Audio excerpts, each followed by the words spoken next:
everyone, welcome back to my channel. Yay!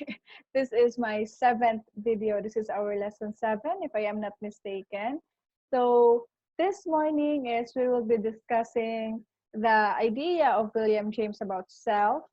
So niingon si William James, ang tao kuno is naatay upat ka components of the self. So the material, the spiritual, and for today, we will discuss political self. So, unsa man ang political? So, nakabantay ka ng mga tao nga, grabe mo dipinsas ka o galingon, grabe mo express sa ilang pagtuo, sa ilang belief o sa ilang pagsabot. Posible mauna ang giingon nga political self, na ang tao jud kuno normally, kita, na jud tay mga pamaagi unsaon nato pag-express sa atong kaugalingon. For example, ako, munang ganahan jud ko magtabi, mag-share sa akong idea, knowledge, mag-share sa akong inputs because that makes me happy. That is part of my political self. So wala ako ning sud sa politics, but naka-share gihapon ko sa ako ang pagtuo or pagsabot sa akong kaugalingon. So that is part of political self. So when you talk about political self, it talks about your expression. Take note, ang ato daw expression can shape how we see ourselves. Mutuo ba ka? Na kung unsa daw ang pag-express nimo sa kaugalingon, mausab po daw ang imong pagtan-aw sa imong kaugalingon. Okay, so posible sakto. Kay kung akong political self tells me, malipay jud ko kung mag-istorya ko. Malipay jud ko kung magpasalamat sa akong video nga moingon sila, "Ma'am, amo jud gigamit imong video for learning." O di ba? It makes me happy. Ganong na happy man ko because nagamit na ako akong political self in a good way.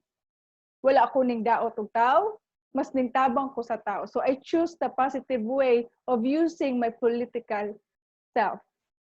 So according to researching sila, ang ato ng political self, makita na to usahay sa social media. Ngayon man, mabito nang daghan kayo mga vlogger. Diba? Naadji mo istorya, but not everyone is confident talking sa video or sa online. Di sila confident mo express sa ilang idea. Possibly, online influencer ka, daghag negative comments, daghag mga mo bash, right? Mo like, mo dislike. But for me, if you are good at handling your political self, usahay kung naay mo dislike, well, it's their own perspective. Ilaha man na. So for me, no matter how good we are, no matter unsa ta pagkamaayo isip usa ka tawo, people will still judge us. Nganong mo judge man sila kay possibly maupod na ang ilahang pagtuo or pag-interpret. Understanding self is very difficult and crucial. Nga naman, kadaghan kay tag mga factors to consider before jud ka makasabot sa imong kaugalingon. And I know it's not easy to express, no? It's not easy nga mo share kasi mong idea. So mabito nang ang uban na ay maayo mo istorya pero dili jud maayo sa math. Napiuban nga maayo sa math pero dili maayo mo istorya. So therefore, lahi-lahi jud ang tao. Naa jud tayo mga dominant or ang ato ang pagiging ako or ang imuhang pagiging ikaw. So that's the idea of political self. Trying to differentiate kung asa jud ka dapit. Kung asa ang imong strength, asa ang imong weakness, ug unsa nga butang jud ka maayo. Take note sa karong panahona nga grabe ang the influence of globalization. Grabe ang changes nga atong na-encounter. Proud ba ka sa imuhang political self? Were you able to share your ideas, your knowledge, or to help others? Bisan lang sa gamay nimong pagpaningkamot. Proud ba ka sa imuhang naangkon karon? If you're going to ask me, makaingon ko, yes, I am very proud of myself. Nga naman, kay kung wala ning quarantine, wa jud ko magunahuna nga maging ani ko, maging vlogger. In just a blink of an eye, nausab ko. It's just a blink of an eye, ingon ko, naama jud ko strength. And trying to ask myself, unsay strength nga naa nako? My strength in speaking or in nga mo istorya ko sa uban, magpasabot ko sa uban, possibly that is my strength. And expressing myself is part of my political self. Right? So manang ingon sila, dili tanan speakers jud. Di pud tanan baga og naong. Di pud tanan kahibaw mo atubang sa ubang tao. Kay lahi-lahi tag level of political self. Right? Sa internet pa lang daan. Daghan na kayong mga vlogger, YouTuber. Daghan na kaayo. Why? Because possibly they know themselves, they are confident kung unsa ilang gipang istorya online. But the disadvantage pod of having so much political self is this. Usahay makapangdaot na ta. Usahay we judge others based on what we see. Bisan wa patakahibwa kung kinsa jud na siya. Right? So manang usahay, let's all be careful with understanding our own political self because possibly makasakit ta sa uban. Right? So according to William James, ingon siya, when you try to understand your political self, kalma lang. You need to be what? Dapat when you express your idea, you also have to learn how to listen. Kung when ka mo maminaw, when po ka mo istorya. So it's a win-win solution when you talk about political self. Trying to know yourself better, kung sakto ba na nga idipinsaan imong kaugalingon or di ba na sakto nga imo pang dipinsaan imong kaugalingon in the first place kahibaw man kang sayop na. Okay, so let's try to check unsa di ay ang level sa political self sa mga Pinoy like us. Example ako, unsa akong level sa political self? Ako ganahan jud ko mo istorya, pero wa jud na sa akong una-una mo sa politics. Ganahan lang ko mo istorya, mo share sa akong idea, maging online influencer soon. So, nindot akong feeling if makatabang ko sa uban. Di ba self is changing? Never in my wildest imagination mag-ingani ko. It's just a blink of an eye tungod sa lockdown. Nakasugod ko. And I never thought nga naapo daw maminaw sa akua. Since daghan magnaminaw sa akua, my political self tells me, uy, kaya din nimo. You have a chance, you have possibilities, you have talent. Develop what you have. Although daghan kaayo mga mo dislike sa video, but I know myself, usahay ang political self tells me, sige lang, pumahala lang daghang mo dislike nimo, just go on, develop yourself because I can never define success if I don't experience failure. That is my mindset. Di ko makaingon nga successful ko kung wa ko ma-fail sa usa ka butang. Kay igsuo na sila success and failure. Dili ingon nga nahagbong ka, hina ka. Na-fail ka, di ka kantigo. It's only that kulang pa lang. You still have to do something more for yourself. Manang usahay di ta ngayon mo give up no because we have our own potentials. We have our political self. So being a Filipino, unsang may mga traits, values nga naa nato. So mungutana ko ninyo. Do you know your own self-identity? Or you are just living the shadow of others? Sa Bisaya pa, kaila ba ka kung unsa ang imuhang pagkaikaw? Or nanginabuhi lang ka kung unsa ra po'y gisulti sa ubang tao? Manang usahay lisod kayo sabto no kay kung moingon tag political self, William James tells us to become leaders. William James tells us to be our own leader. Ikaw may leader sa imong kaugalingong pangandoy. You express yourself, you develop yourself, you keep on dreaming. Despite mingon ng ubang tao, di nimo kaya, but when you talk about political self, you can say to yourself, I can do it. People will say nga, ganun mo eskwela pa man karon kapoy man.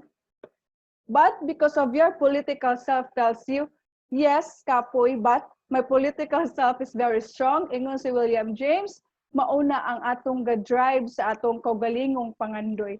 That's our political self. Nga dili ka mahadlok mo share, mo istorya, mo eskwela sa laing lugar because you know yourself. So that is the importance of having a good political self. Okay? So, knowing our individual physical characteristics, nakaibaw na tang, oy, kung Pinoy ka, ingani ka. But kung imong tan-aw, dili ra na mao nga factor nga makaingon kong Pinoy ko. I still have my own values and traits nga makaingon ko nga Pinoy ko.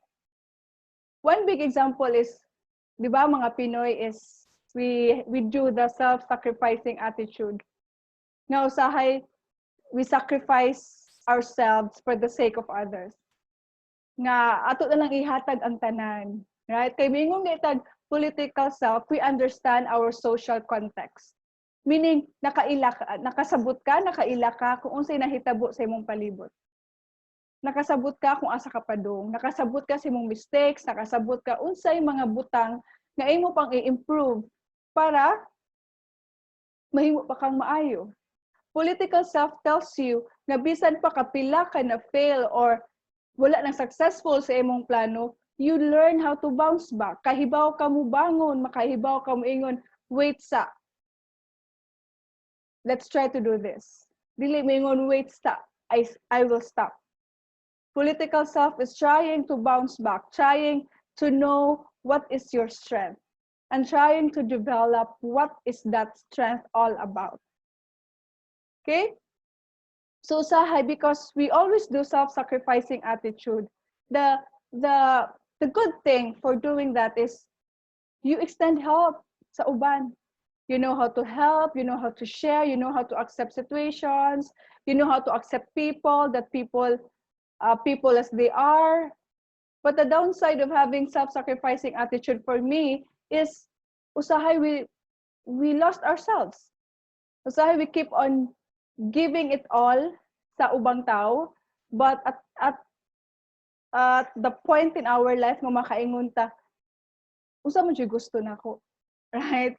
The essence of losing yourself is a possibility when you keep on extending, no? That's the downside of having political self. But I am not telling you not to extend help. I am just telling you to know yourself better, to know your limits, right? For example, sharing your personal emotions to social media. So always keep your private life separate from your public life, no? So let's try to be more responsible because it's part of political self. Learning how to say no, learning how to say, di sa kumubuhat, ana, because I know that it's not right. I know it's hard to say no, especially when everybody is doing it. It's really hard to say no. But your political self tells you, ayaw sa na buhata because it's not good for you. And that is your political self. That's why political self is very important para makasabot ka which is which. Para makasabot ka if you're doing the positive or the negative thing. Right? If you know yourself, managiingon ni William James, if you know yourself, you know how to drive your own passion. You know how to drive your own self to be better. That's why, daghan kayo for this generation, daghan na kayo tag mga trials, the challenges that we all encounter. But I know nga, we have our own political self. And William James is very convinced that if we have political self, we can do better. We can bounce back. We are resilient. Kaya na to. Right? So, sometimes, because of our self-sacrificing attitude, we feel that we are losing ourselves. We are influenced by others. The idea of political self is you are influenced or you are the influence. Right? Na-influensyahan ka nila or ikaw ang ni-influensya nila. That's the art of persuasion. Persuade. How do you persuade others na, uy, eskwela mo. Bisan online, eskwela lang mo. Sige lang katabangan tika. When you persuade others nga mo eskwela sila despite naglisod, posible makaingon ka, maayo di kog political self, no? I can convince others. Lisod ba kayo mo convince sa tao? Because once you convince sa tao, di ka makaingon nga 100%, they will agree with you. Kay lahi man tagpanghuna-huna. That's why it's a skill. Persuasion is a skill. Kailangan natutunan. So if you think that you are influenced in a good way, go and accept that influences. If it's a good thing. But if you think that it's a bad thing for you, learn to say no. It's hard to say no, but we should always think before we decide. Political self also taught us to make our decisions wiser, to be more brilliant in deciding for ourselves. So political self is not all about understanding what you see from your environment. It's all about knowing when and how to decide about yourself. Kung kanus ka mo decide o kanus apud ka, dili sa mo decide karon. Knowing when to influence and how to be influenced. That's why sa college, sa high school pa ko, mahadlok jud ko magbarkada. Kaya naman, ba't ako nag-ingon na sa'yo pang magbarkada, ha? For me lang, akong pagtanaw. Because when I was still in high school, I'm not confident about myself that I can handle myself better compared to others. That's why, mas focus ko sa akong family. Right? Marag, ning stay away sa akong barkada because I know myself that I am not that confident enough to handle myself better.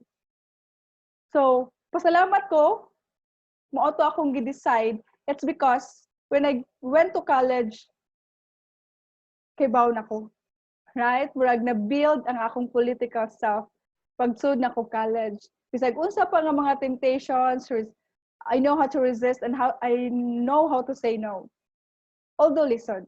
Okay? That's part of how we grow as a person. So political self teaches us to learn how to express our desires, our thoughts, our aspirations, our dreams. But it also teaches us to learn how to let go if it's hurting you already. If nasakitan na jud ka, we should also always learn how to let go. We need to fight.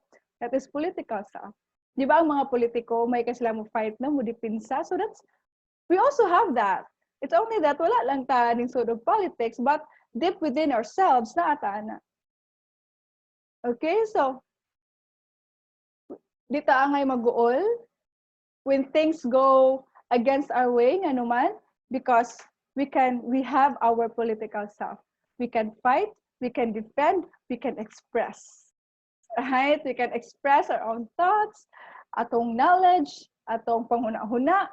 We can tell others. We can still influence others to do better with their lives. William James wants us to become leaders. Are you a leader? Ako nag-ingon nga leader sa inyong organization. For yourself, are you a leader? That is part of your political self. If you are a leader of your own self, it's better. Bisan pagkinsa imong friends, barkada, if they are good or bad barkadas, if you have a strong political self, you will never get lost. You know yourself. You know how to say no. If it's not good for you, learn to say no. Okay? We are the drivers of our own identity. Ikaw ang driver, ana. Nobody else. Your parents are always there to support you. But kung college na ka or when you have work, it's all about you. It's all about you, nothing else. It's all about God and you and then your social support. Okay? So, we should not live under the shadow of others. Kung tanaw na to di maayo ilang gibuhat, stay away. That's part of your political self, trying to defend yourself. Uy, protect yourself from any danger. O di ba? Managingon sa mga track, no, keep distance. When you think that life is going you in the wrong direction, stay away. Okay, we have so many good traits and values. So we should learn how to use our political self in a good way. We should use that to help others. We should use that to express our own self, right? To be better, to be a good citizen. So William James is very convinced that we are capable of saying no. If tanaw na to dili maayo, we are capable of saying, hep hep, this is not the right thing to do for myself. Okay? Because as person, as human as you are, you have your own political self. Okay, mura ring political self og nag-bike ka ba? Di ba sikat kayong bike ron? Ang bike, balance pa ka no? Tungod sa mga temptations sa kinabuhi, you know, mga problems, the struggles, usahay, matumba ka. Kung hapit na jud ka matumba sa kalsada, usahay, you tend to balance yourself again. So kung tan-aw nimo sayop ang imong padulngan, you learn how to balance and go back to your normal self. Go back to your real identity. Go back to your moy. Diba? If you can remember the idea of moy, go back to your moy. If ang persona'y naglibog na, go back to your own basic identity. Salamat kayo sa pagpaminaw. I really hope that you are learning from all my videos from lesson 1 to lesson 7. And thank you for watching all my videos, and thank you so much for all your positive feedback. I am so happy that I was able to help you, my dear students. I'll see you again for my lesson 8. Thank you. Bye.